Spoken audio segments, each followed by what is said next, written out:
Hey guys, what's up? In the last video, we went over declaring variables and constants and using them in all the various types that you could use with variables and constants. Before we go on, I just want to go over something that's pretty essential in all programming languages. That's strings interpolation.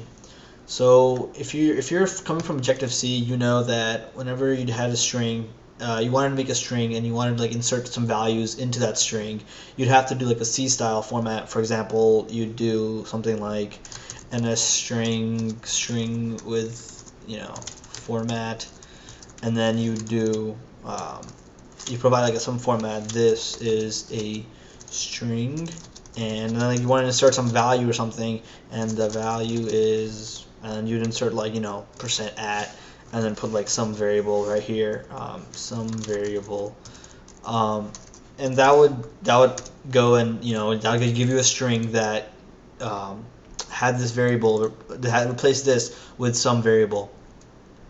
And then in Java, if you did something like string, my string equals, this is a string plus this is also a string or something. I don't know. If you had this is called string concatenation. In Swift, what we have is called string interpolation. String interpolation means you take a string and you're inserting values into it. So if you've used PHP at all, I think PHP has a similar concept. And what you would do in Swift is the following. So var test, let's make some variables first. My var1, let's go with length equals 20, and then var width equals 20. All right, and then what we'll do is say, we'll say var test string, whatever. I'm not very creative. So test string, the length is, and then all you need to do string interpolation is a backslash and then parentheses, and then you insert the name of the variable you want to include in there. Length is length, and the width is backslash parentheses, and you type in width.